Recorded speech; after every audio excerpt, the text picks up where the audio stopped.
The Fugard, being a young theatre, was really needing to prove itself in the theatre space in South Africa. And what we needed to do was develop a body of work with people that we trusted and people that we knew understood what we were trying to achieve. What foundations Cat and the Kings laid for us, we took the confidence to take the jump into the world of musical theatre.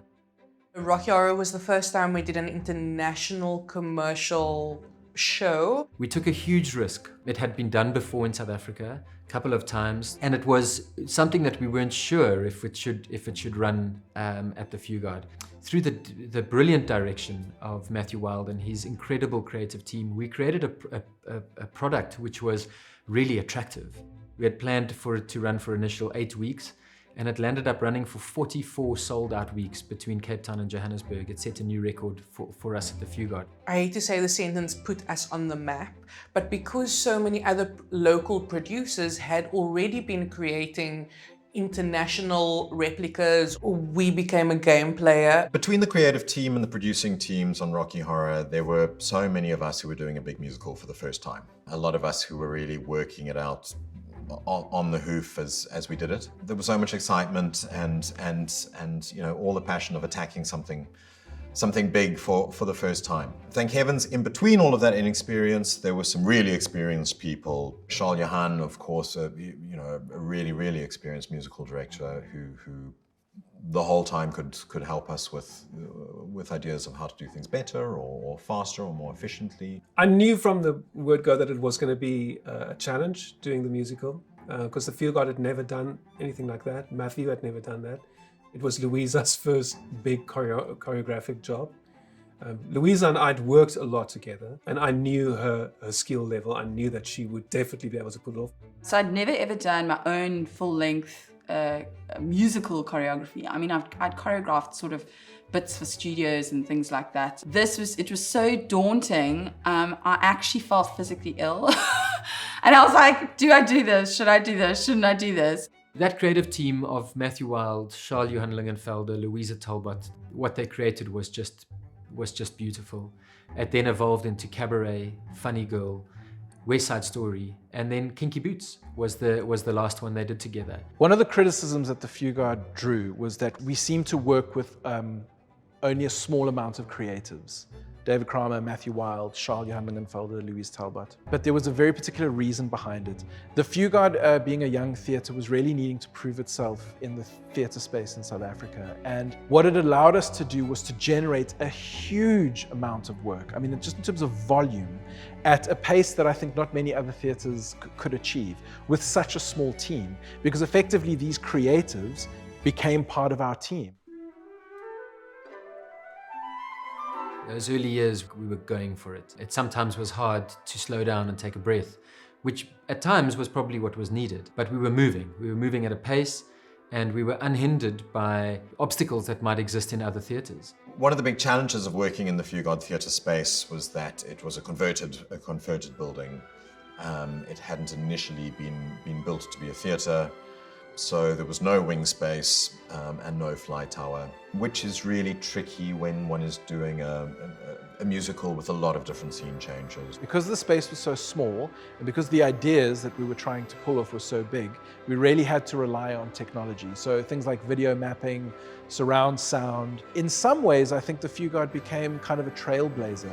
In Rocky Horror, the big solve was mapping, video mapping. And of course, this stuff had happened in South Africa before, but not on the scale, and I think not at the volume that we were doing it. When more equipment was needed, when changes needed to happen to the backstage area or facilities needed to be adapted or upgraded, there was always an opportunity to openly discuss that, motivate why, and generally then make those changes. That is rare.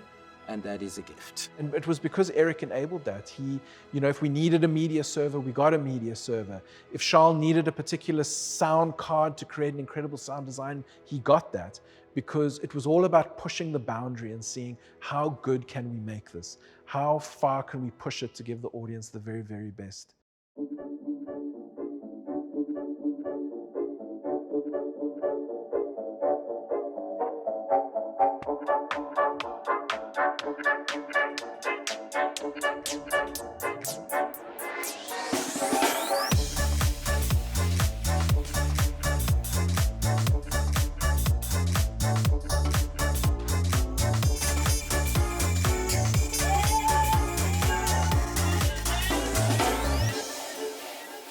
So what was very exciting for me when I started working at the Fugard was that they had more toys than I'd had before. The projection was becoming an important tool in staging of musicals. I'd seen some of it overseas, but we'd never had projectors in Cape Town until the Fugard came along. And with Orpheus in Africa, the musical moves around the world.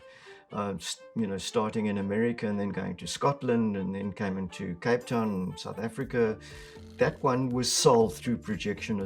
Locally, it started happening a lot more after that. And suddenly you'd watch a show 2-3 months later and going, oh my word, it's the same concept. As the years went on, it was quite thrilling that the Fugard so quickly just kept on upping the level of technology, the level of hardware. So when we started doing plays like Painted Rocks and then moving on to Statements After and the Rest, we really started working with the idea of having the audience being part of the action. I think all of the productions that I did for the Fugard were highly ambitious, which really was a hallmark of what we did.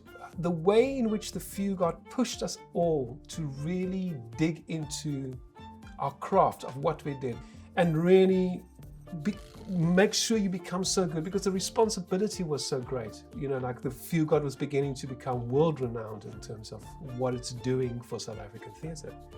What we wanted to do at the Fugard was find new versions of those productions. So Cabaret was a fresh take. Matthew Wilde and his creative team came up with a new take of Cabaret. Funny Girl was a new take.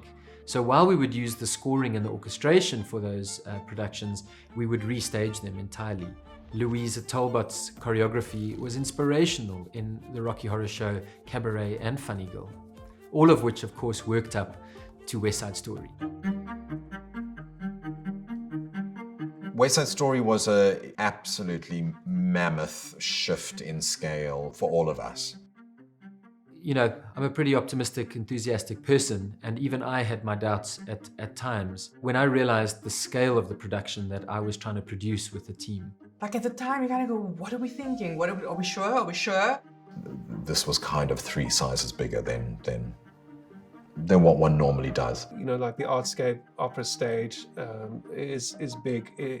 Everything about it was just big. So it was going away from the intimacy of the Fugard into a 1,500-seater and creating this monster of a production. It was a lot of choreography. I mean, Matthew even came up to me in the middle of the rehearsals and was like, Lou, I'm sorry, I didn't realize it was so much choreography.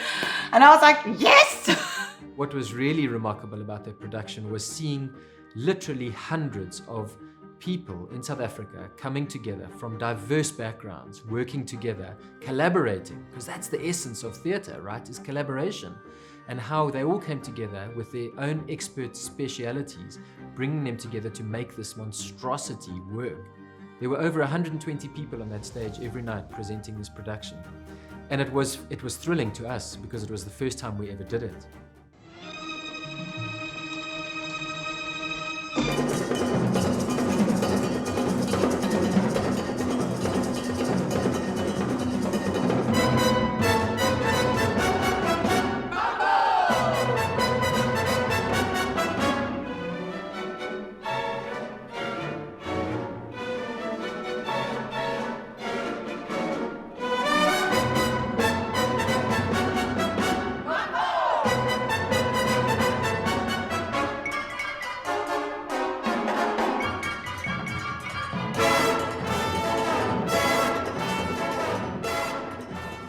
The production speaks for itself, but in watching what Matthew Wilde, Louisa Talbot and Charles-Johan Lingenfelder did to make it relevant, to make it fresh, to make it for the now, and what is theatre if not creating for your audience, and who is your audience now? So having said that we championed South African artists at every turn, there were also times that we worked with international partners in creating new work. It was a great way of putting the Fugard onto an international map. I'd like to think that if the Fugard found a way to keep going, that much of its success would have come from international partnerships in years beyond 2020. And then we tackled King Kong.